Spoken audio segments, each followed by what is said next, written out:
Hello there. Story time. I got an email today from some folks that I met a long time ago on the road. It was the first time I met them, and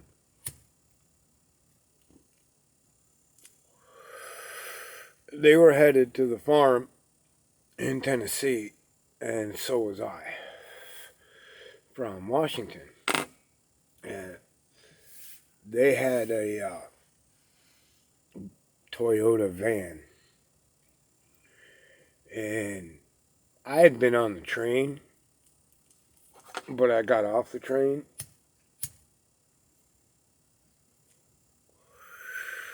to get some lunch, and then had decided to grab a motel for the night and get back on the train the next day because I just wasn't feeling the train. So I was hanging out in the motel and I met these folks, and they were headed for the farm, and they were like, "Well, just ride with us. That's where we're going." Right on. You won't need to look it up on the map with me with you because I've been there many times. So we got to be friends on the trip, and spent some time working together at the Eco Village on the farm in Tennessee. And they had a boy with them, their boy. He was about 6 years old. His name was Teo. And he liked to play Hombre Araña, which is Spanish for Spider-Man. And he liked to play it all day, every day. He's a 6-year-old. So he was always trying to catch me. And every day he'd come up with a different name for me. And I was always working and pretty spry and into games anyway, so I never gave him an easy time catching me. Let alone tying me up with his little spider webs, which were just string. But he tried all day. And one day he come up with a character just for me. He decided my new superhero, super bad guy, whatever I was, his name was Hombre Tortuga, Turtle Man. And that meant I had to move really slow. And he had various degrees of success at getting me to play that part. But I would play it sometimes when I had the moment. I'd be Hombre Tortuga. And he'd tackle me and tie me up. Whatever. Well, they were really picking my brain for a long time while they were there about permaculture, about organic farming, about what I knew about mechanics, just everything they could. They're really knowledge hungry people. They spoke English, Spanish, Portuguese, and a smattering of a bunch of other languages. It's really cool people. So they says to me, "Why don't you come to our house?" And I guess I knew in the back of my head they weren't from here, but I kind of figured they were imports or something, or. So I said, "Where's your house?" And they said, "Just outside of Montevideo in Uruguay." And I'm like, "Well, how are we going to get there?" They're like, "We're going to drive." I'm like, "That sounds like me." Okay. So away we went. And that's the single longest road trip I've ever been on my life, in more ways than one. And it would take me years to tell that story of the trip itself. But I had a wonderful time, intermittently. And especially once I got to their place. Jardino de Real, the real garden. Just a beautiful spot, beautiful exposure, just gorgeous, gorgeous, gorgeous place, right? And I felt really welcome and really useful there. There's good strains of sativa weed growing everywhere. It's just People cultivate it, but it's also growing feral everywhere as well. Anyway, I got an email from them today, and they're going to be sending me a link so that I can download a video. Their internet reality it's about 15 years behind ours, for sure. So, and they rarely access it. They're supposed to be sending me a video, and they described all the different things ideas that I had for them, and things that I had input on when I was there, and how that applied and how it worked out and how it didn't work out in some cases. And so I'm looking forward to getting that. But it was an experience that taught me that, I mean, I always knew that growth happened outside your comfort zone, but I never really realized that being an American, well, I did on some levels, but not as heavily. I didn't realize it. I kind of knew it, but I didn't realize. I didn't experience that because of the system that I grew up in and the education that I had and the people that I grew up around with. I carried around a whole bunch of knowledge that once you go out into different places in the world, people just don't necessarily have. It isn't common knowledge. It isn't a common skill. My mother would change an alternator or a water pump on her car in her 60s. Half of Latin America would not be able to pull that off. They just don't have the basic fundamental. And there's people that figure it out, don't get me wrong. It's not like a nation, it's not like that, but it's not as common knowledge as it is here. And them, the couple that I'm speaking of, they came here and they went to a bunch of different schooling, and they went to a bunch of different classes, and they learned alternative building. And they learned about organic gardening, and they learned about organic farming, and they learned about all that kind of stuff. But really all it was just going and getting a little bit of hands-on practice with things they had already read about. And the one thing that none of the classes had taught them is something that in the industry they refer to as emergent design. We call not giving up. You know, I go back to being a kid and having a mini bike and having to figure out how to make it work without nobody teaching me any kind of auto mechanics or anything like that. I had to look some shit up in a book and ABCD figure it out. It's not easy, but because I had access to those things and understanding of small engines and gears and chains and ratios and all of that,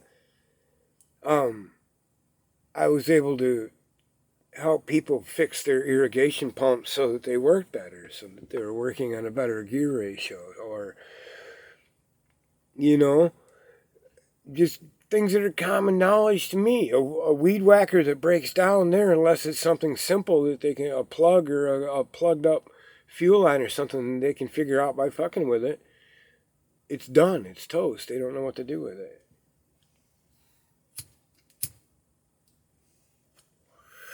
So having that kind of knowledge, and also having the kind of knowledge and knowing which plants to mix together to make a spray for which bugs, at what time, how to use that, how to utilize that, you can read all you want about organic pesticide methods, organic pest control methods, but there's certain levels of it that are so highly variable that until you actually do it literally in the field for a length of time and learn all the different variables, there's no real way to explain it, because for one, the variables can be different every day.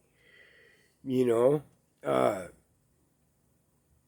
trying to think of a good example, but like if you're applying a citrus spray to control a certain pest or to back off a spore from a mold, right? A citrus base with lemon oil or, and catnip and them kind of things in there.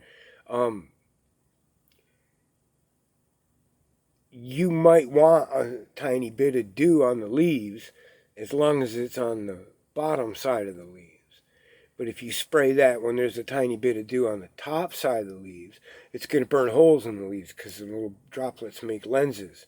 The sun shines on it, burns holes. But if it's on the bottom of the leaves, that little tiny bit of moisture is actually going to help that surfactant spread that lemon, that citrus out, that vitamin C, citric acid. It's going to just...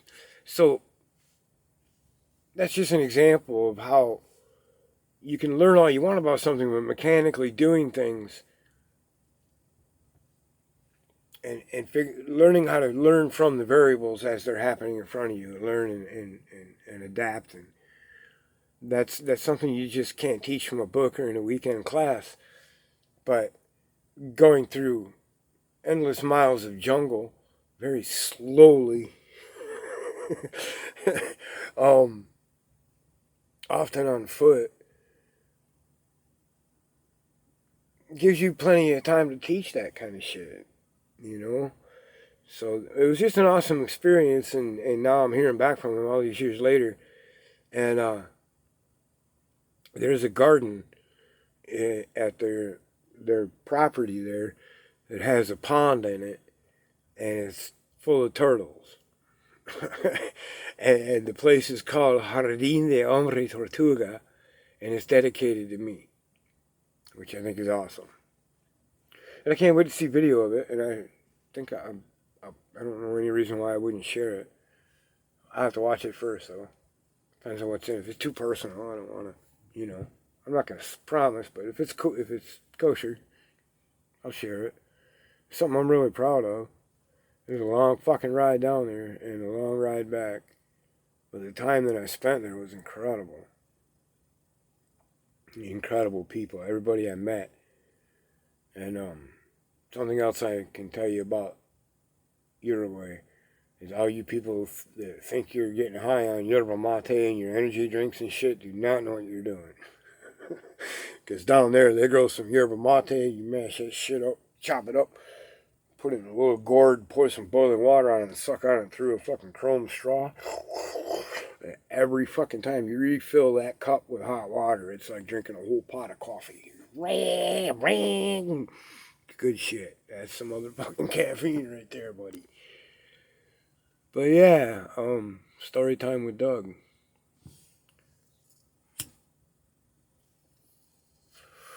Quite a few people enjoy some of my stories and have told me so over my lifetime, so I thought maybe I'd document some of them. This is one of my favorite ones. I mean, that whole crew. It's just, they're all just thirsty for any and all knowledge and technology and understanding. From morning to night, there was people explain this to me. How does this work? Can you show me how to do this? What do you know about this? Can you weld? Can you, you know how to square things? How do you straighten out bent nails? What's the best way to pull weeds?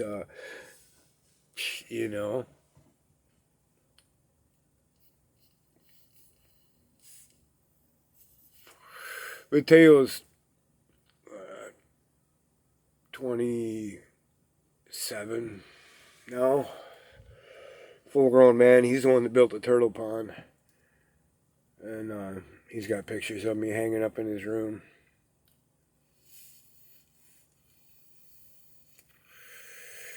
It's funny to think about. Because I have sat with thousands of people. Thousands. Who could learn a shitload from me, or that I could learn a shitload from them. And I tend to ask questions. I find somebody smart, I try to get what they got. And maybe that's how I learned so much different shit. But I've always been that way. my whole life. If I run into somebody and they fucking know a lot of shit, I want to know what they know. Especially if they know shit I don't already know. I mean, it's cool to run into somebody that knows the shit you know, but if somebody knows some shit you don't know, you want to know it. I do. What? I mean, duh. And our culture is just isn't keyed towards that. And the whole culture down there was like that. If you have something to teach, you got a class. You know, and if you want to learn, you got a teacher.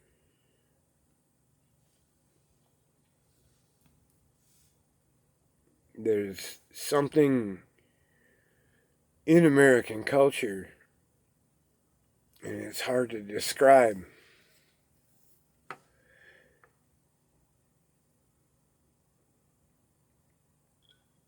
It's viewed as a weakness to be kind and to be innocently inquisitive. You just want to know things. People think you're fucking weird. And that was really the first time I met people that were just like, we want what you have in your head. And the more I got to know them, the more I wanted to know what they had in their head.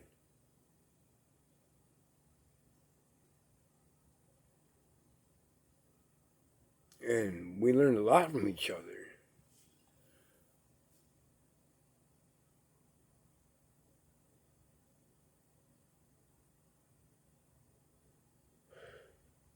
So that's something I think, all of us need to work on is getting to know what each other knows. If you know a bunch of shit about anything, don't hold back. Not around me. If you're embarrassed to know a bunch of shit about anything, you're a fucking idiot. Because if you know a bunch of shit, at least 2% of it's fucking useful. So come on with it. I want to hear it. Alright? That's what that story's about.